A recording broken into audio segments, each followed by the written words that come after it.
Hello again. On my previous video, I mentioned that I really need to make a test bench. And this computer is something I bought maybe a year ago. I don't actually remember. I found my CT3990 in this system. And also I got a box for it, but that box was actually for another model. Here is something we really need for the test bench, and that is motherboard. I think this one has pretty much perfect motherboard for a test bench, and I'm sure you'll understand when I get it out of here. This is also something you're going to see later. I have retrobrighted this, but this megahertz display needs some fixing. The front glass that was there was broken, and I managed to fix it quite well, actually. But when I placed it back on, I used too thick tape. It didn't look good at all, and I couldn't get it out without breaking it beyond repair. So on another video, we're looking replacements for it. And it turned out not to be that easy, but that's for another video. Let's open this really interesting PC. Oh, maybe I should mention that this is someone's retro build, because this is built with parts that are not period correct. It had, well, maybe I can actually show it, because this is something I'm going to use on the test bench. It has writable DVD drive, so this can read almost anything. But they're noisy and doesn't exactly look like old drives, and I prefer to use period correct CD-ROM drives these days. But I actually had this very same drive. We'll look at it later. Then it also had 5¼ floppy drive, black also. There are some non-period correct things inside as well. Actually, I should mention, because I retrobrighted and removed this front bezel, there was markings that it is made in '97. But turbo button, megahertz display, displaying less than 200, tells us that this case design is from maybe 95, maybe even 96, but definitely not 97. But it's made in '97. Let's take it open. Some of you might already recognize the motherboard, but we'll take a closer look soon. But first, let's take a look at this really interesting graphics card for 86 system. Hercules 3D Prophet.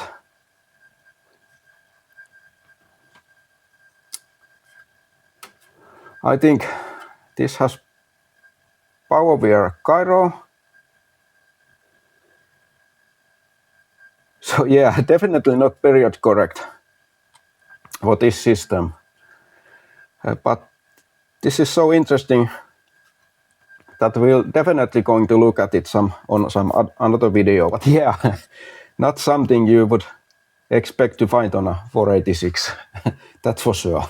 Compact flash reader, something that also tells that this is a new build, not some original 90s build. This is going to be a perfect motherboard. Absolutely perfect.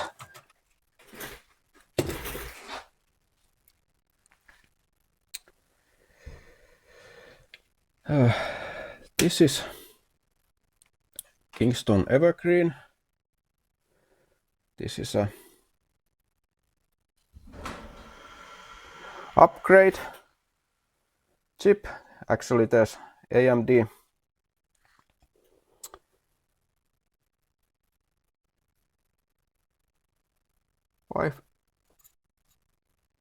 x86. I'm just looking. There's no heatsink at all. It's just this fan. There's just this fan cooling this, and it's glued on top of the. Is this really the original way to how they came? Because if the cooler dies, there's absolutely no cooling at all. But yeah, it's AMD 5x86 133 megahertz. But since this is an upgrade chip, it has voltage regulator, so you can use this on motherboards that do not support 3.3 volts. So, and this motherboard certainly does. Let's remove that one for a bit. It's from 98, and this motherboard is from 96. And what this motherboard, oh, now I already lost. No. MG product motherboards always comes with this protective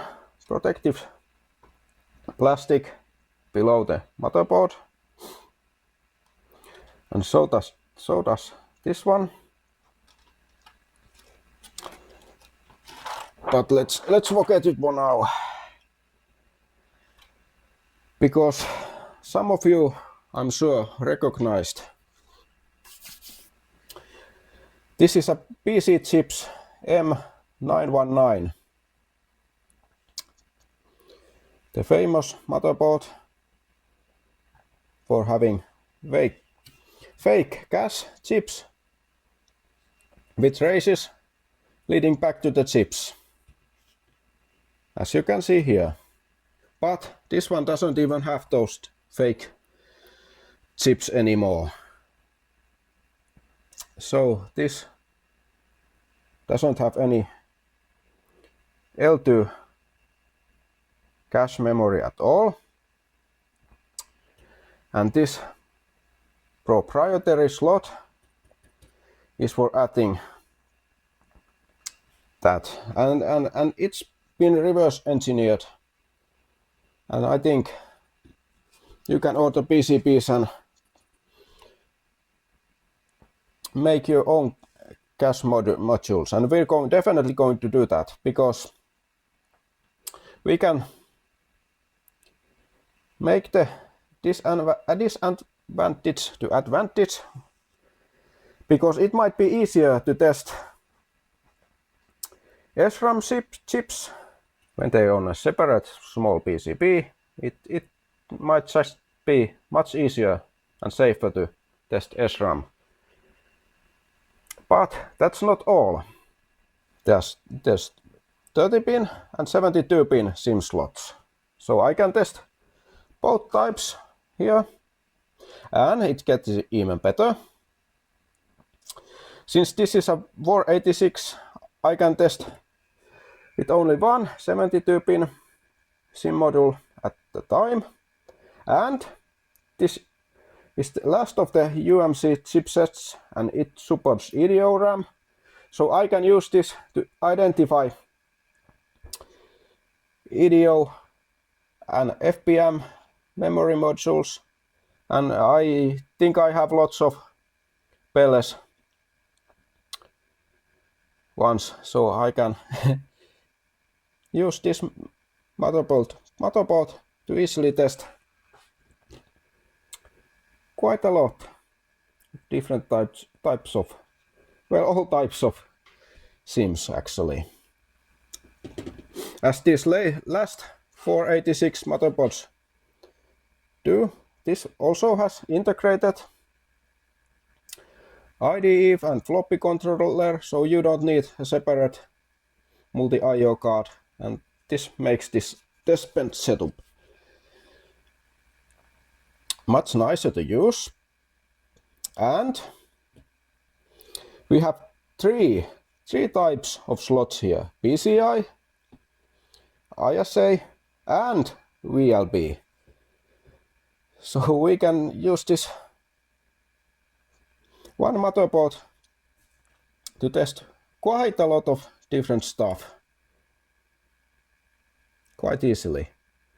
And socketry, well, that's nothing special, but those two voltage regulators, well, there's a jumpers of 4 volts, 3.3 volts, and we'll have to later examine what else. But it looks like this motherboard supports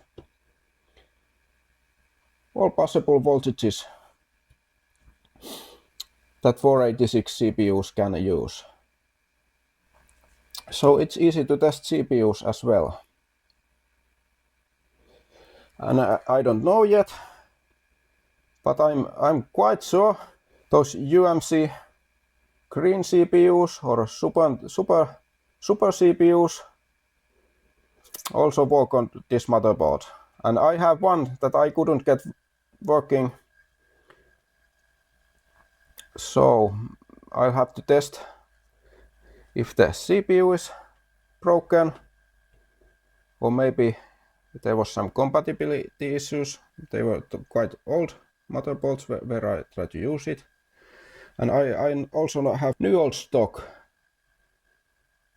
UMC green CPU as well, and that definitely should work if this motherboard supports those CPUs, and I'm sure it will. I really can't think a better test bench motherboard. Although this is PC chips and they're known to make their stuff as cheap as possible, and they cheat with fake cash and who knows what. At least the BIOS chip is on socket. We'll just have to see what this reports. Does this report we have 226K cache, or maybe it's actually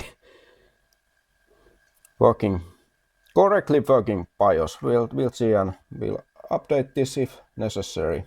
Something I remember reading that these PC chips motherboards use low quality PCBs that are not as thick as others. I really need to. I want to make sure that because this does look quite thin actually. But let's take measurements.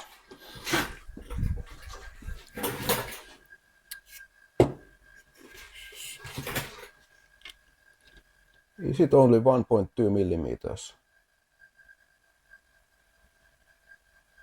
Or 1.3? Well, that's not much. Let's take something and compare. Oh yes. I can quite easily see. This is a bit older motherboard.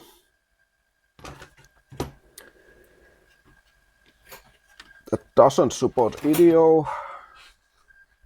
Doesn't have VLB. Oh yes, we can already see.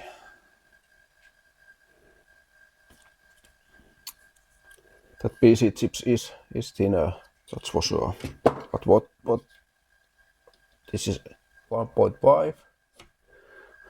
I really need to get better. I don't quite trust this. This is cheap tool, but yeah. Definitely this PC chips motherboard is thinner. And because of that it bends more easy, and it is a little bit bent, but not bad, not too bad. I don't think we need to worry about that at all. This is by the way, if you're interested, MSI motherboard MS4143. So we have motherboard, but we do not have test bench yet. Oh, there's actually something. Maybe there's short, maybe there's not. We'll take a look under the microscope. Except later I forgot to return memory card, so I can't record any video with it at the moment. This is something I got yesterday. We're going to mount this motherboard to this piece of wood, something like this. And here, let's stay. I have LEDs and reset button, and we're going to mount this somewhere here on the corner. I want power button, something that actually cuts everything. I'm going to use this small power supply.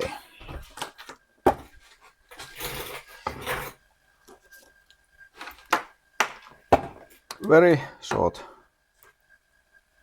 cords, but that's actually very fine. I want to mount this below this board and try to fit this. That's going to be hard. First, I didn't even plan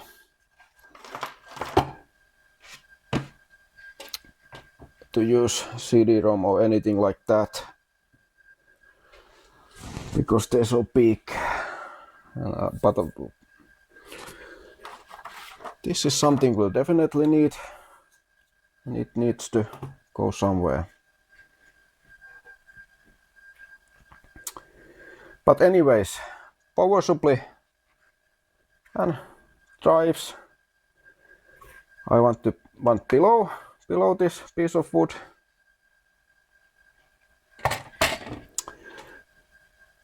Then here's ATX to AT adapter, power adapter. Well, I don't think we should even connect it at the moment. It goes from under here to here, so yeah, it's quite good location. But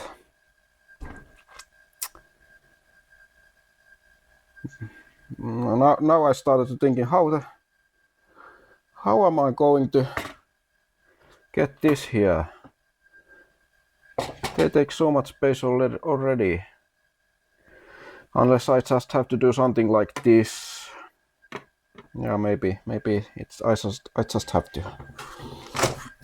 Let's try to plan this a bit. But this power supply, it works. I've used it, and it actually is quite good for AT system, because there's 19 amps on plus 5 volt rail. That's plenty. But this one, of course, has this ATX issues. So we have the soft power button, and I wanted the hard one, hard power here. And there's no minus 5 volt rail at all, and we're definitely going to need it when testing some cards. Some sound cards require it, some don't. So we'll just have to modify this to AT. This is very small and full of stuff. We'll open this later. Why do we need CD-ROM? I'm going to use CF card and adapter. I have it somewhere close by actually. I tried to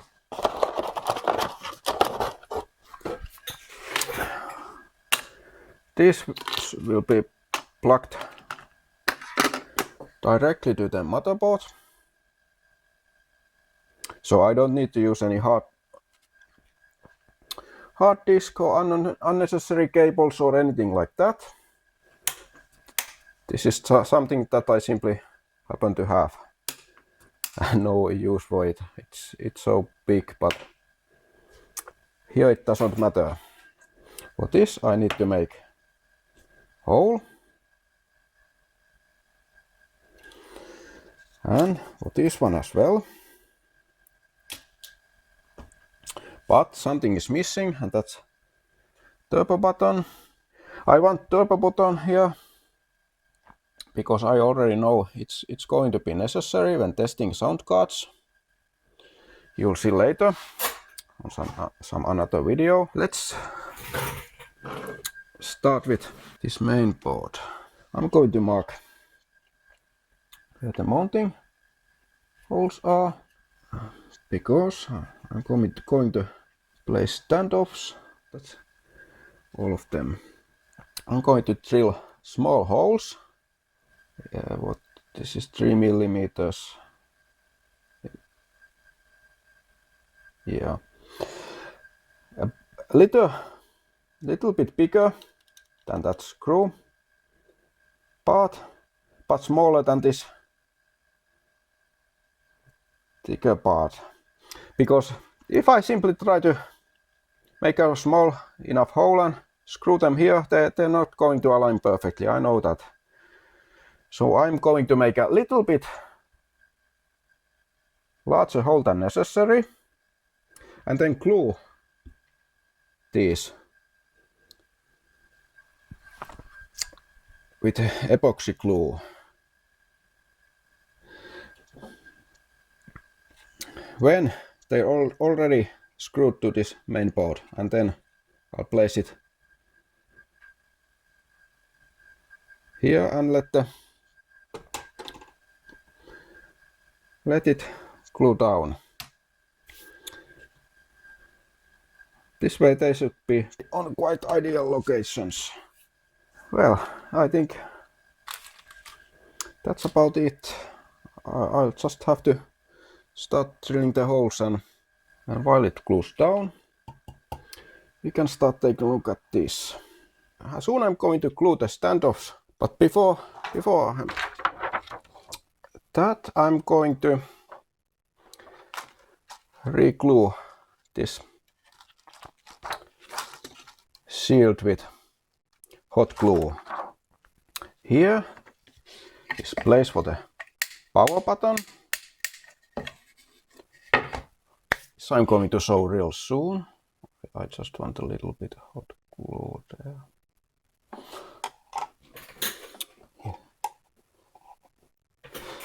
All right.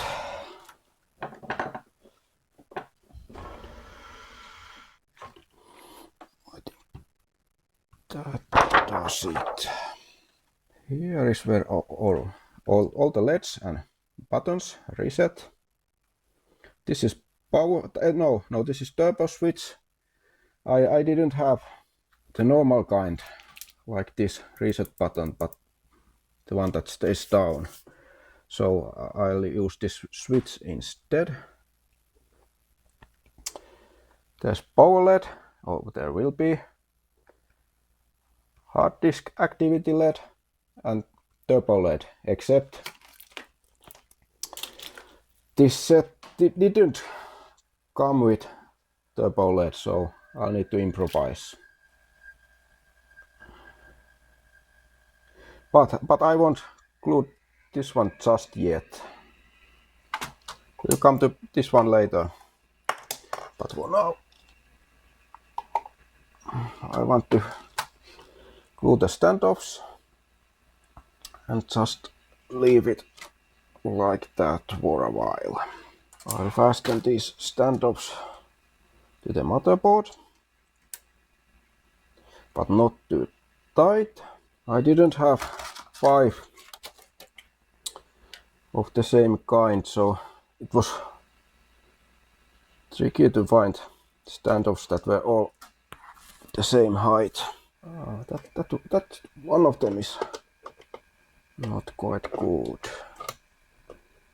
It sealed bends them a bit, it seems. Yeah, that's better. I think we're ready to glue this one. But also, because this is a bent a bit, this motherboard,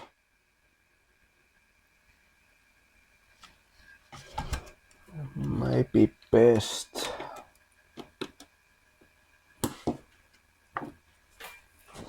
to put some weight on top of it. Let's mix some glue. Let's mix it carefully and try to fill those standoff holes.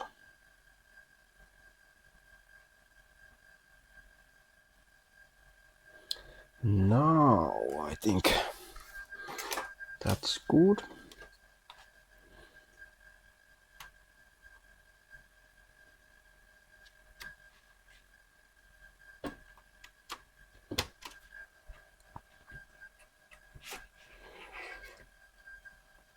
Looks perfect.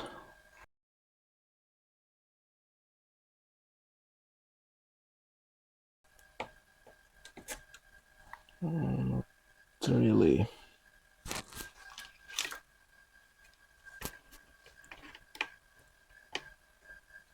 Need to be careful with this. I'm going to put this somewhere safe. Since I don't have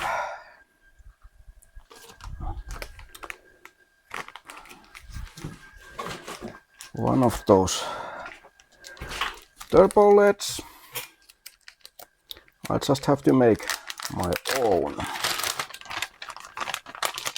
I don't have those square rectangle type. Just these round ones. This is amber color. So I'm going to fill this hole with the epoxy glue. I don't want any air bubbles. And now, long time to wait, but I think I could have done this exactly same thing with the hot glue as well. Alright, let's take a look. I'm going to twist this a bit. It's actually quite stuck. I wonder.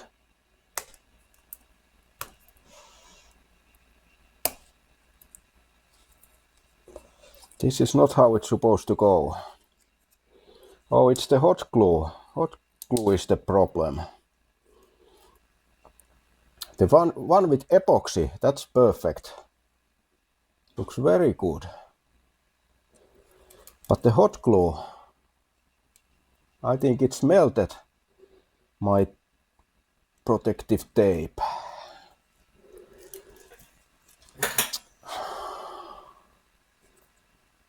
So now you know, don't use hot glue. But that epoxy sure looks good, really nice. I think this is a new LED. It's going to be very bright, so I'm definitely need some resistor. And I'll just have to experiment, I think. But what to do with this? I got it.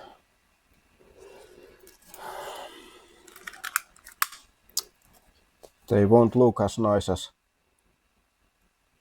that epoxy, that's for sure. It's not bad. And I could have just made These two just the same as I did this one. But no. Well,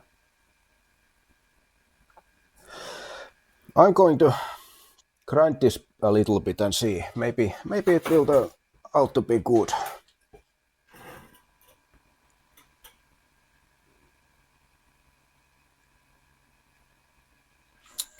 Yes, I think it's better.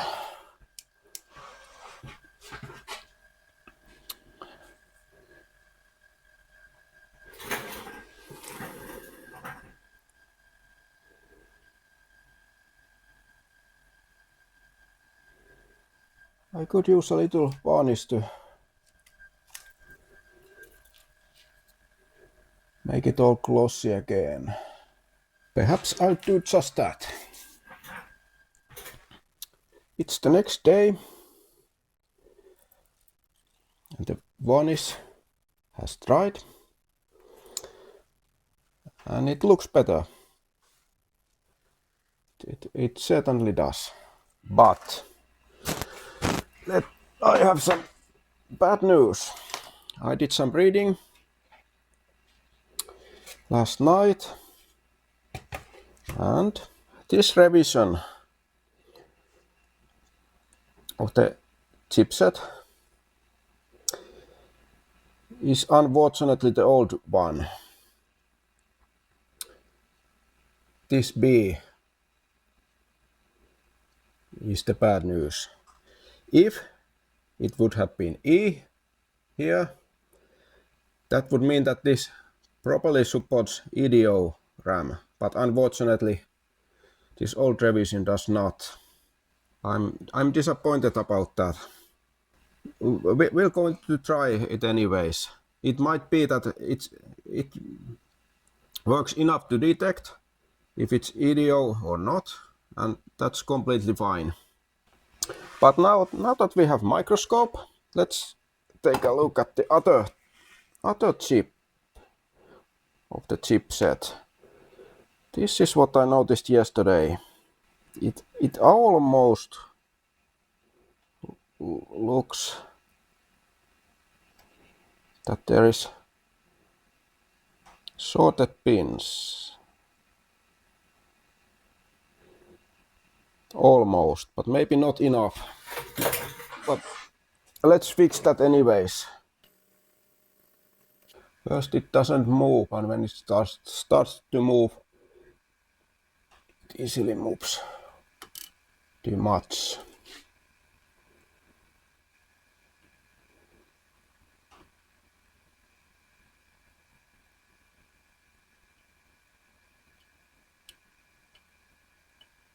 That's better. Looks like it's properly soldered, so I don't need any more fixing. This was enough. Also, a little bit more bad news.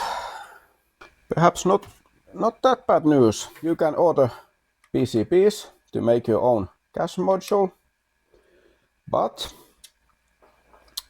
unfortunately the design is for 1 megabyte of cache, and it uses more modern chips than usual on these boards that require 3.3 volts, and that also means that it will only work with 3.3 volt CPUs. Well, if you want to build a retro system with this motherboard, it doesn't really matter. You're most likely going to use 3.3 volt CPU anyway. But if I want to use this test bench to test SRAM chips, then that one won't do. But it seems there is schematics for 256K module, but nothing to order PCBs. So we'll just have to make our own module. It's not that bad, because I think it might be actually quite a good project to start designing PCBs. as we already have working schematics, and just designing the PCB is enough, and testing it and so on. So I'm sure we'll return to this, and perhaps we can make a design that works with 5 volt and 3.3 volt CPUs. But today we're going to finish this test bench. But first, let's take a look at those standoffs, as they are now glued properly. I'm going to make something to hold these corners, especially when installing a VLB card. It is really necessary to have something below this corner. That doesn't really matter because there's nothing there except places for fake cache chips. We certainly won't be installing them. Okay. Yes, looks really nice.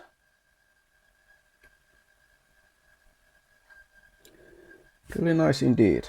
Maybe you're wondering what that hole is for. I'll show you quite soon. It's for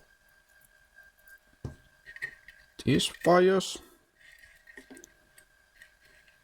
They go down here, something like this, except there's a hot glue that keeps this one going all the way down, but that doesn't really even matter. I'm going to glue this anyway, and maybe I'll do it with hot glue. Anyways, these then come up here to the edge of the motherboard. So I can hide most of the wires under. Also, now we just have to take a look at this power supply. I know this one works and everything should be fine, but we need to open it anyway, so let's start by opening it first. And then let's take a look what we need to do. If you plan to convert ATX power supplies to AT, you should get models that are not too old. I bought 4 power supplies. They didn't cost much. 2 of these shuttles and 2 normal sized Nexus power supplies. That maybe they were made in 2003, 2004, something like that. So plenty of power for those old retro systems. But while good at the time when they were released, they had bad capacitors, suffered from the capacitor plague, and not only that, they had that awful glue that turns conductive when it ages, and it's very, very hard to remove. So that project kind of it's those, I think, screws. Then there's also another small problems, like some AT cases you simply must use ATX power supply that has cooling fan at the back where the wires come out, because it may not be possible to use those large 12 centimeter fans on some cases, because there's no open space. And then the ATX power supply are installed upside down, so unless you make new mounting holes, your ATX power supply, if it has that 12 centimeter fan, then it goes up and not down as you would like. Capacitors are glued. Also, before I do anything else, especially those big capacitors may be charged even when cord unplugged, but I haven't used this in many weeks, or is it months already? So this is safe to operate. Well, there's glue, but it's nicely white colored. It won't be a problem. It's the good glue. The bad glue that turns conductive, it's quite light colored. Is it actually white, or is it maybe light yellow? Well, perhaps it's light yellow, and then when it ages, it turns into brown and eventually starts to conduct. So if you're going to use ATX power supplies on your AT systems, make sure it's new enough that it is advertised with Japanese capacitors, or basically something made in 2010 and later. Definitely avoid something made in early 2000 and late 90s, for that matter, because of the capacitor plague. What we want to do, or what we need, is this hard power switch after where the power cord goes,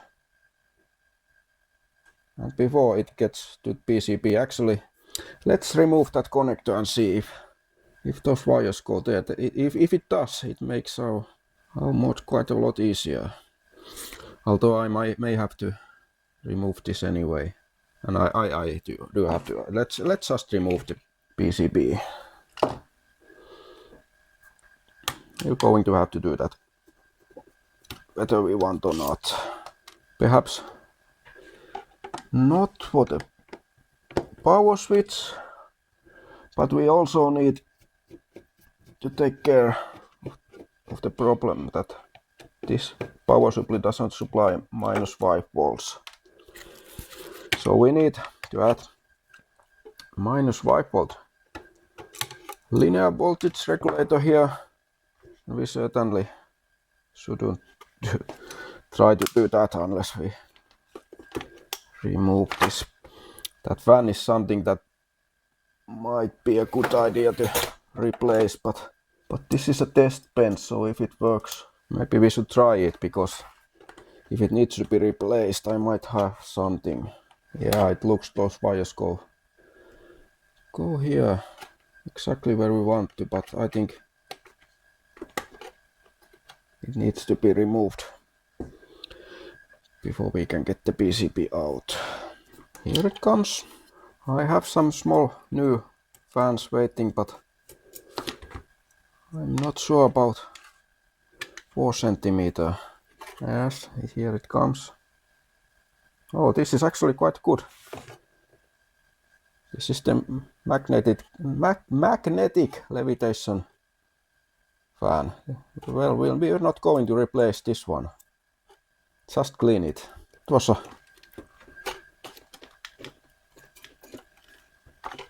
positive surprise. Here comes the rest of it. Oh yes, very good. Power button shouldn't be hard at all. We need to get the power cord out of this power supply. We could certainly make a hole up here,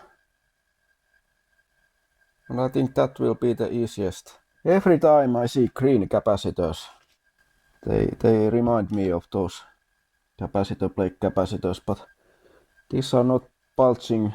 Oh no, yeah. That big green one. It looks good, but it's definitely one of these typos.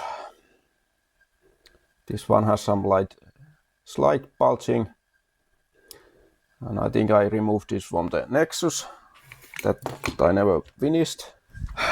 We won't have conductive glue, but we have lots of glue. And if we're going to recap this, it's going to be a painful experience, that's for sure. When is this made? 2005, week 45. Do I trust these capacitors? No. No, we'll just have to recap this. It is can't avoid it. How can I test and fix things on a test bench that can't be trusted? Let's start with those four in the middle. Let's see how it goes. I'm going to skip most of this recapping process because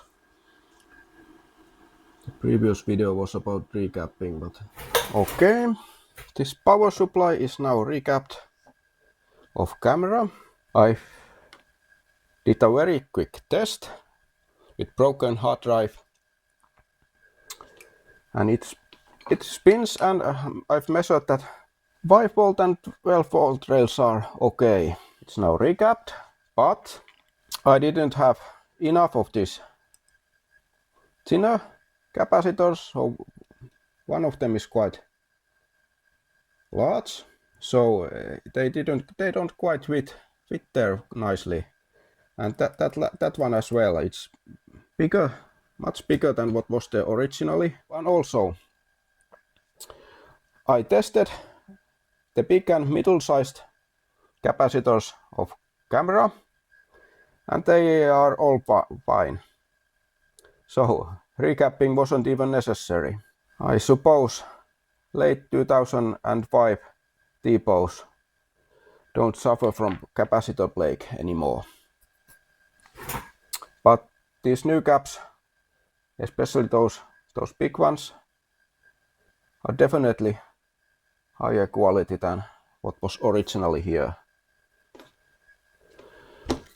So a lot of work, and still we haven't even started to do what was actually supposed to be done here. And that is the switch to the power input, and that's exactly what the power buttons on 80 systems are. So mains voltage is taken out of the power supply to a switch. So be careful if you need to handle these on 80 systems. So ATX is much better design, since mains voltage is kept inside the PSU and not outside it. But we just have to do that to bring it outside the power supply for this power switch. And second, more important, is that we need the -5 volt rail that this ATX power supply doesn't have. And we can do it with this 7905 linear voltage regulator. And it's quite easy actually. Ground goes to pin 1, input, and for input we're going to use -12 volts, goes to the middle. And the last one is our output, -5 volts. But we need also some capacitors between input and ground, 2.2 microfarads, and between ground and output, 1 microfarad. And the datasheet says tantalum capacitors, but I don't have those. And it also mentions that if electrolytic capacitors are used, values should be at least 10 times. of the tantalum. So that would mean at least 22 between input and ground, and at least 10 microfarads between output and ground. This needs to go somewhere, and as it's quite obvious, there's no much space, and because this, let's just test it to be absolutely sure. Center, and this one should be connected, and it is. So if you're not careful, this might cause some shorts. It's minus 12 volts in our use case, so better be careful. This small PCB, we could just glue it here, well, perhaps closer to here, so we can screw this back on. Then add capacitors and wires. Ground should be quite easy. Well, perhaps not on this power supply, but we should find it quite easily. If not, it's the black wires that come out of here. We could certainly solder wire quite easily here. But the minus 12, let's just take a look at the pinout. It's the blue wire, the ATX connector, and it would have been quite a lot easier if I had soldered the wire before recapping. There's going to be, since the PCB goes here, there's a lot of room below the board for wires, so I think we can solder our ground and minus 12 volt wires below the board. But how about the minus 5 volt that comes out of the power supply? Well, obviously there's only one missing, so it must be that. Since we don't need 3 volts or 3.3 actually, it's those orange wires, we could remove one of these, cut it from the PSO side, and simply reuse it as a minus 5 volt connector and wire. But I think it's wiser if we simply add a new wire. I think it's certainly possible to push a wire through this sleeve. I don't have exactly this type of connectors, but I have something close enough. Perhaps we should start with that one. Yeah, this just happens to be quite close to what is used there, but unfortunately I don't have any other color. Black isn't the best choice, that's for sure. But alternative wires are either too thin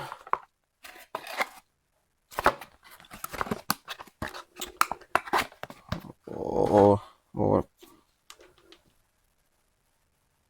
somehow not good. But we'll just, it will have to do. These are meant for those LED and other pins on the motherboard, but let's see.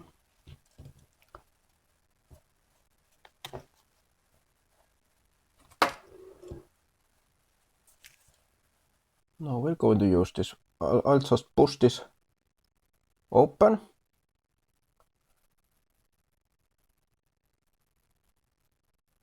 Carefully.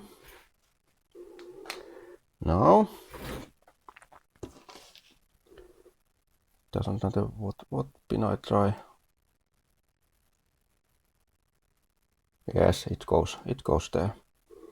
This is what we're going to use. It's Bochi. I don't recommend it, but this is what we have at the moment. These are something that doesn't necessarily need to be soldered, but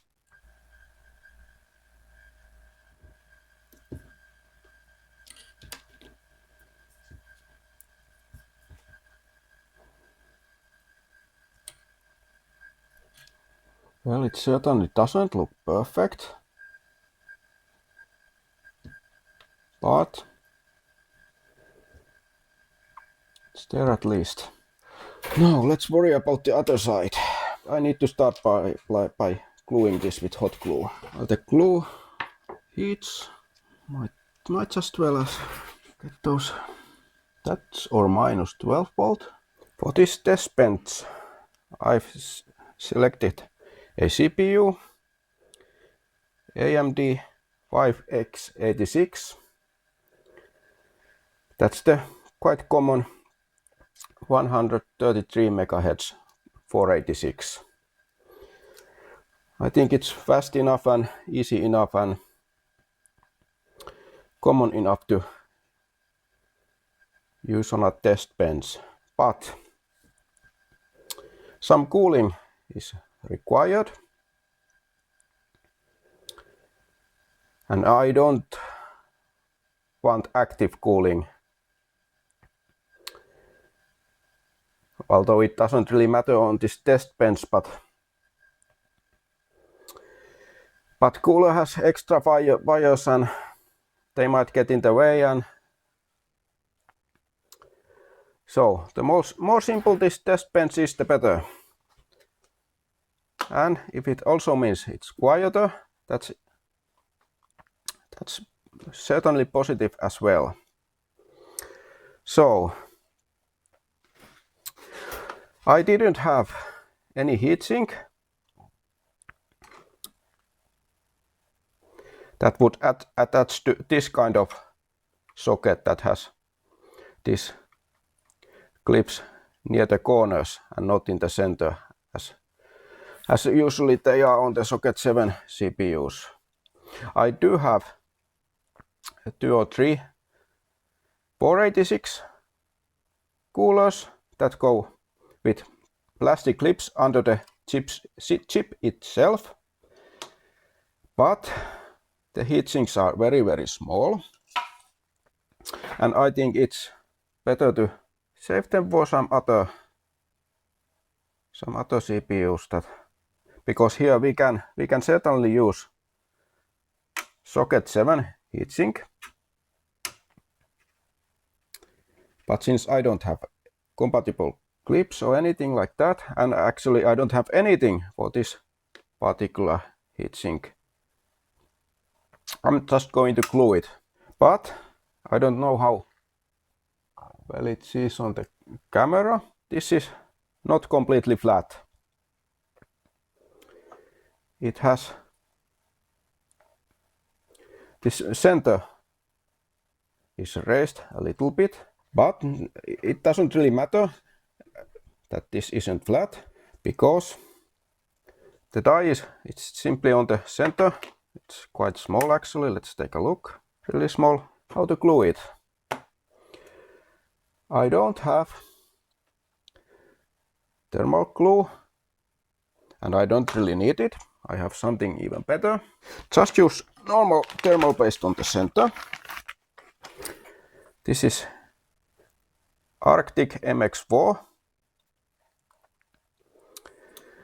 This is as thermal conductive is concerned, this isn't the best you can use, but it's certainly better than what was used back in the day. And also this should be very long life thermal compound. So I think this is quite optimal here. But only on the center.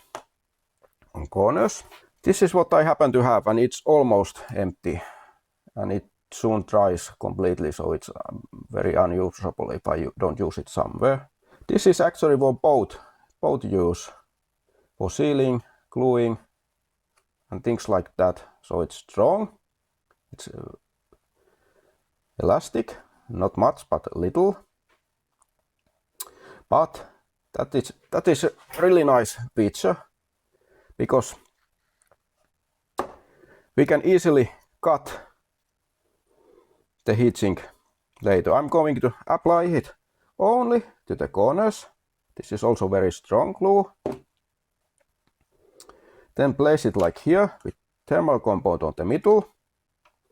And since this isn't completely flat, I hope, if not displayed, it's going to fit quite nicely. I can later simply cut this off if needed. This is not silicone. Don't use that. It's not good for gluing. It's perhaps too elastic, and I don't know the thermal limits. But since this is supposed to be used on boats and such, with lots of sun, and this happens to be black, so it heats quite nicely in the sun perhaps, and so it's definitely going to stand all the heat this CPU is going to produce. It's certainly not in best condition at the moment. I'm not going to apply it directly from this. Instead, I'm going to put it on something else.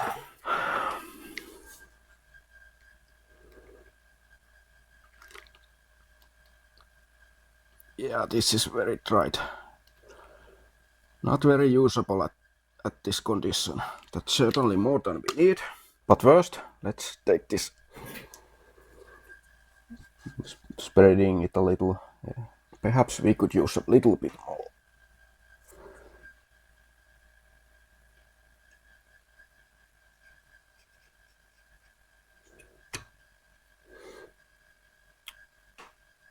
It will certainly be enough. Well, perhaps let's play safe.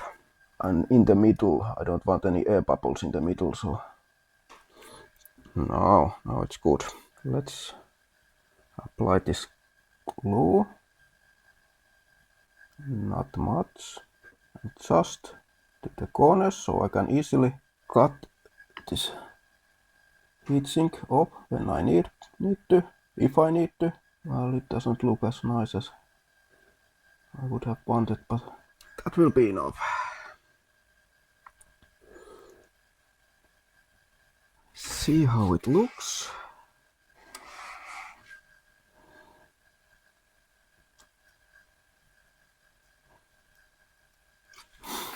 It's quite good now.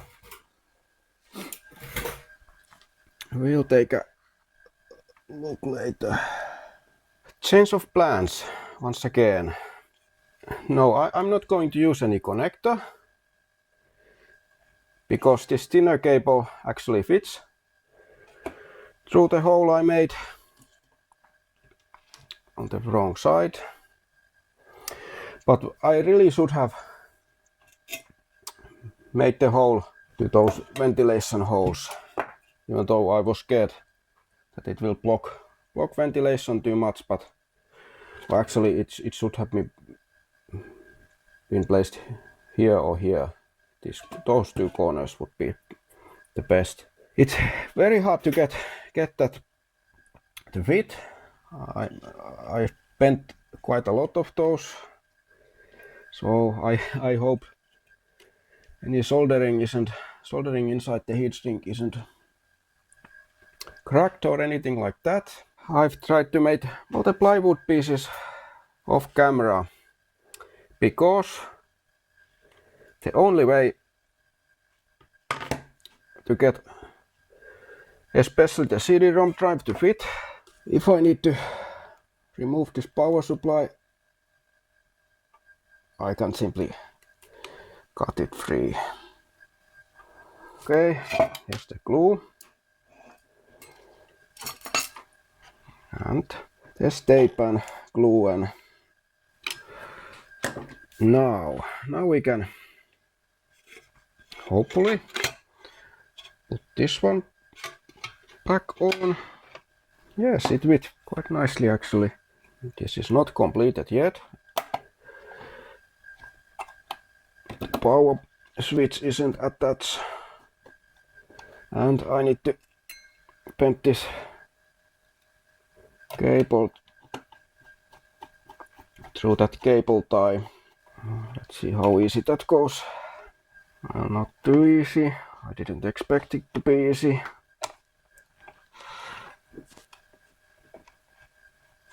I just hope I don't break any soldered joints or something like that.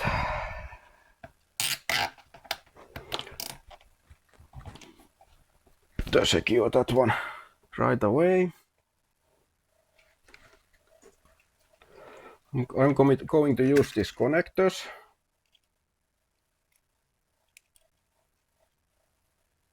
Yes, they are tight but correct size.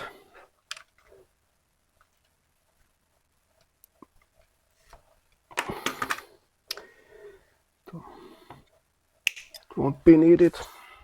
I want to solder these to be sure that they stay.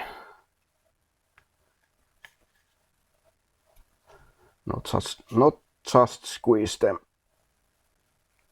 Oh, and before I forgot, I need to remember put heat shrink here as well.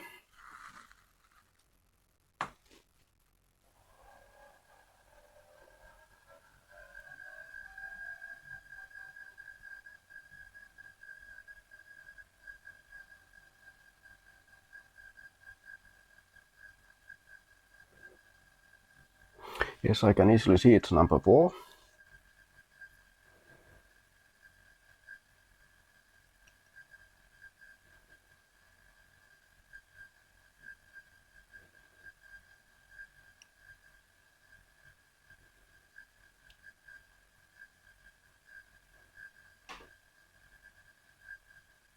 Yeah, that's good.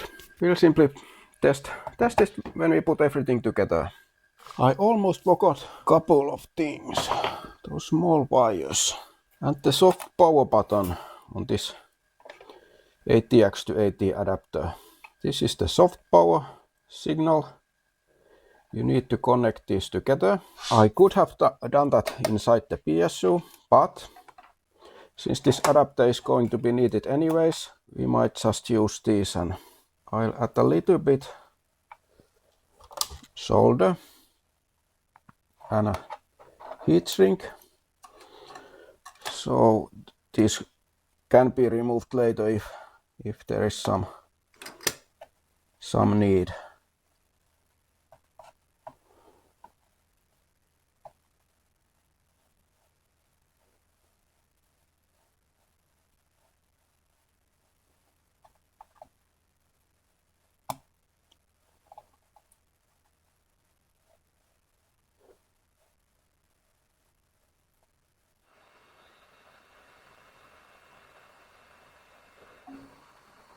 And just one more.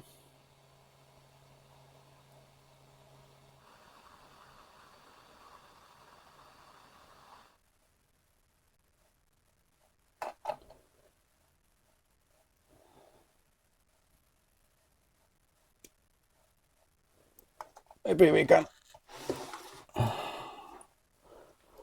connect this already. And now let's be careful because there's a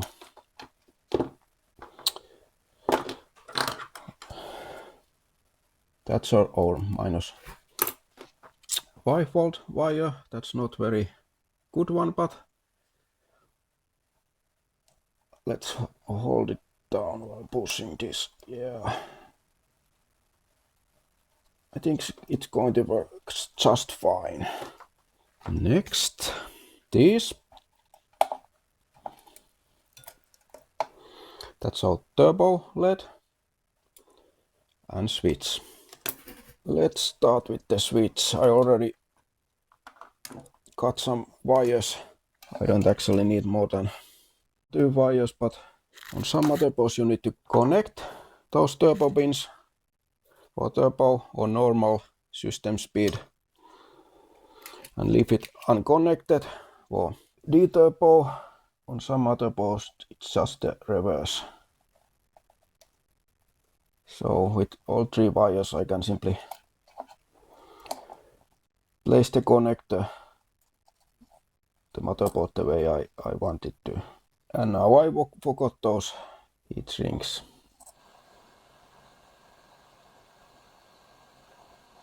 This won't shrink enough, but I don't have anything smaller.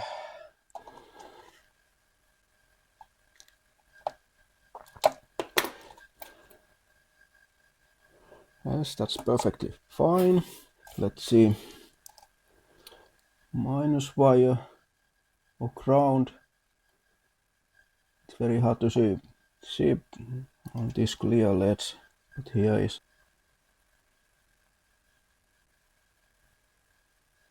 Let's breathe in the LED as well and not forget heat sinks this time.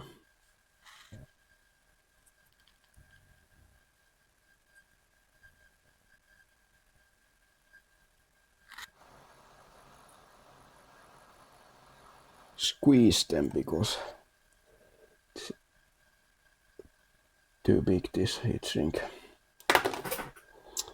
And then the other end of the turbo switch, I'm going to use this kind of connector, square shaped, instead of 3 pins next to each other, because on some motherboards the one with 3 pins don't actually fit quite well.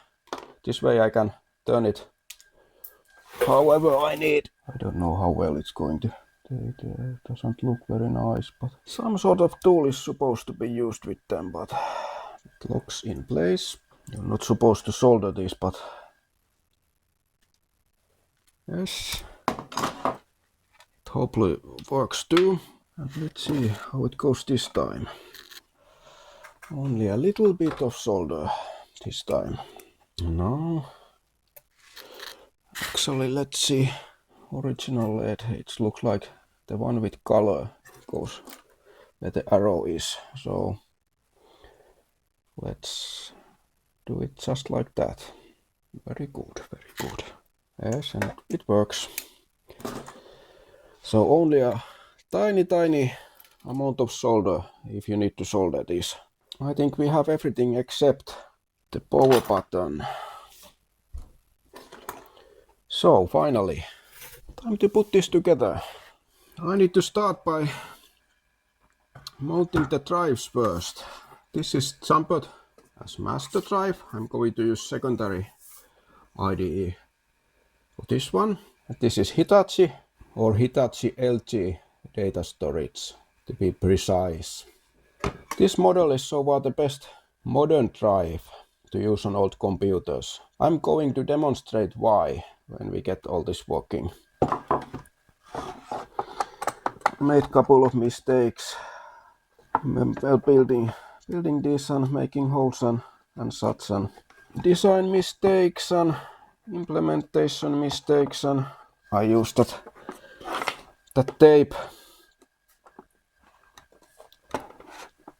just in case, because I should have left the drive like this, so the front plastic bezel is outside of all these wooden parts, but because it's of course a little bigger than metal case, but no, I didn't think of that, so it needs to go further down, so I can get at least 2 of the holes to match. Getting all the board was impossible, it seems, and I kind of knew that from the beginning. That's why I made all 4 of those holes. So at least 2, or maybe even just 1, would go where it's supposed to be. But luckily there's 2 usable on both sides, so I'm not going to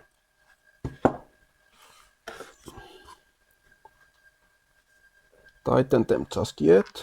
These small wires, these I need to put before anything else. Put them here first, and then back from the small hole. I'm still missing speaker, but I should have one of those small ones. That's the way.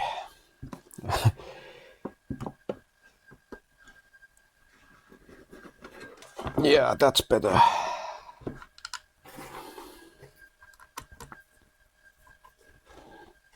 No, it's not glued, so I need to be careful about that. Those buttons. This is easier.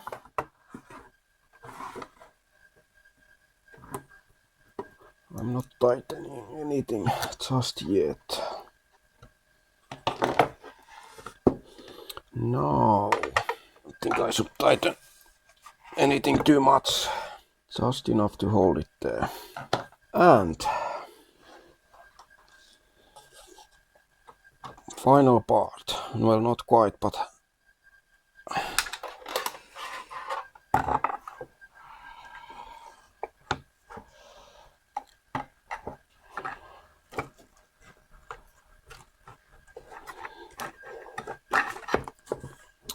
if you are wondering what this is for, it's for the IDE cables and floppy cable and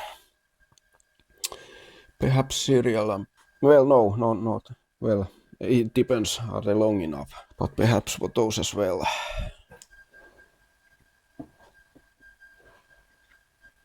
Finally, it's time to connect the power button. Of course, these are too long, but there should be space to get this somehow. Let's see that when it's time.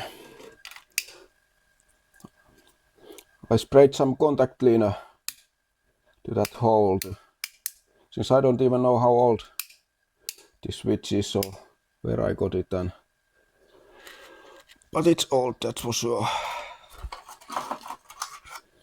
Also, I think I'm going to cover these holes with electric tape. These two and these two together. So 1 and 3 were the black wire on the PSU, and 2 and 4 was the white wire. So can you even see? Am I too away from the camera? So that was number 1, and it's connected to number 3. It's this one. Yes. So that goes there. Just push them all the way down because there's a lock there.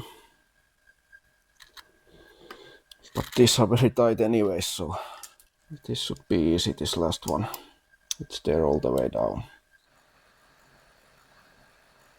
Whatever remains visible, I'll cover those with electric tape.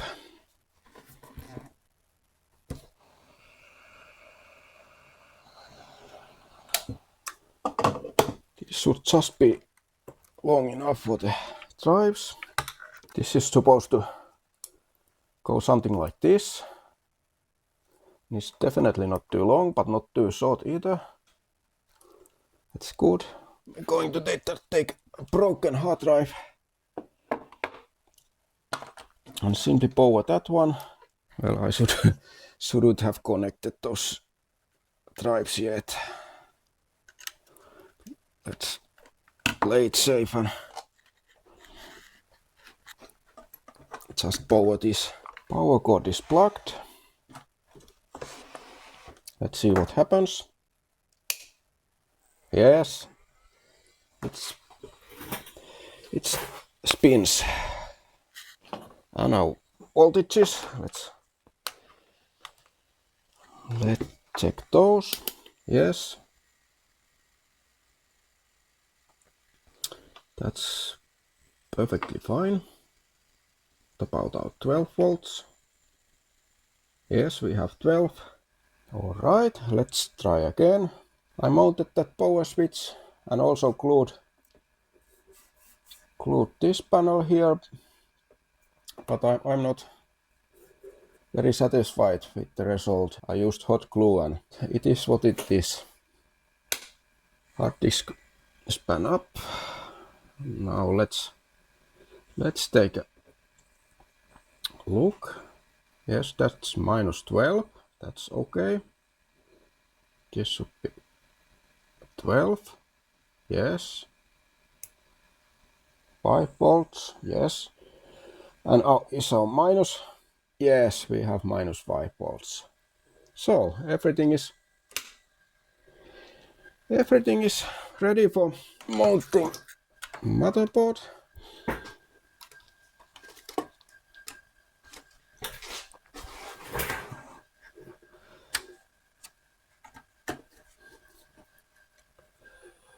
Let's take a look up on that CPU cooler next, but this is going to be much longer video than I thought it would be. So I think let's just see that this works and continue on another video, because I think we definitely need to see what happens if EDO RAM is installed, and also test some sound card that uses -5 volts. Maybe I should have recapped this motherboard instead of the power supply.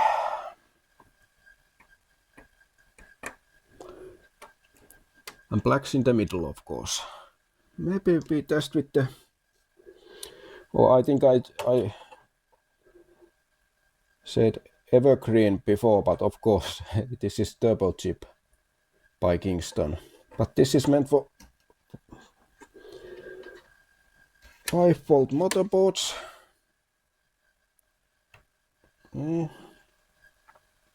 Here is what we glued. And I think, yes, we could just cut the glue from the corners if we want to remove this one. Jumpers are likely good for this one, because it was here originally, and let's also test the or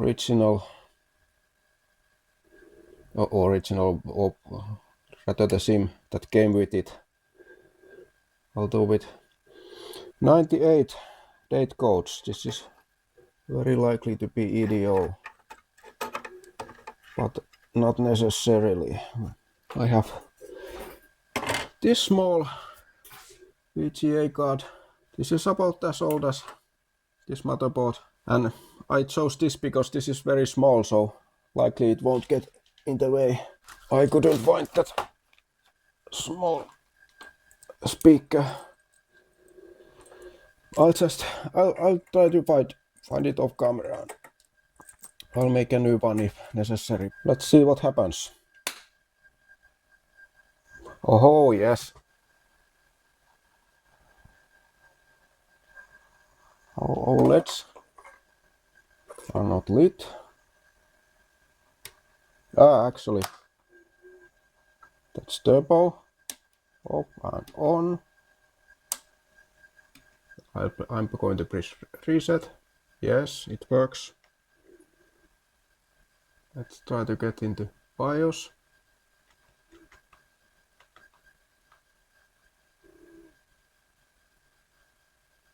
Why does auto adjust have to be on the menu? We're going to explore this on another video and certainly try all the stuff, but now it works. Of course our power LED is not even connected. Yeah, that's better. That could use some resistor, that turbo LED. But yeah, everything works. Let me show you carefully.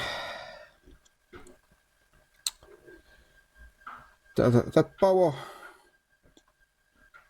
switch wire isn't really optimally connected right now, but it will have to do. At least it's there, and I put some electric tape. Perhaps I could put some more, but that's quite good now. And also back here there's serial and parallel port that I'll have to connect. I'm using the ones that came with the motherboard, and as you can see, someone has modified this. It's too bad this one doesn't have PS2 mouse port. It would have been useful, but quick start guide for this motherboard was found on RetroWeb. I took a look at it to see the jumpers, and looks like this motherboard was jumpered for AMD 5x86 133 MHz. Just for the CPU we're going to use. that raised a question. Since this is supposed to be 5-volt upgrade CPU, then how did it work when motherboard was jumpered for 3 volts? Perhaps this actually can support both voltages, but I want to make sure, so we're going to measure the voltage from the CPU socket before I install any 3-volt CPU to this. Let's power this on and let's see. Do I have those at correct locations? I'll have to double check. Yes, it was a mistake I made. Those wires should have been one row towards this end. Let's start again. Yes, a fan spins up. It's very quiet power supply actually. It was a good magnetic levitation fan there. And now, yes, 3.5, but it surely drops. Yes, it's certainly correct. So the turbo chip does work on 3 volts and 5 volts as well, but we'll test it someday on some motherboard. Bad thing about this when you do a heatsink is that you must make sure that it's correctly set. But that's fine. But we'll test this better on another video. Before ending this, couple of things to note. While looking at the jumper instructions, I found out that this motherboard most likely won't support SX CPUs. At least there were no jumper instructions or anything SX related at all. If 486SX doesn't work, then the UMC Super CPUs doesn't work either, or any other bit more rare CPU that uses SX pinout. But we're going to test that while testing this test pens to be absolutely sure. And also I placed 1 kilo ohm resistor to this amber turbo LED, and it's still brighter than those old LEDs, but it's quite good enough now. And this turbo switch instructions said that this has to be open and then the turbo is enabled, and that's really how it should be, because if you don't install turbo switch at all, then the motherboard works at full speed. So this should be now correctly set up. And also I couldn't find this little speaker I was looking for, so I made a new one. But let's take a look at this final look at this surprisingly heavy construction.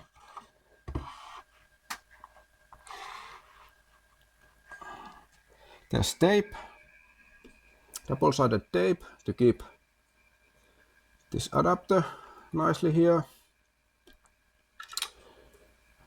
I added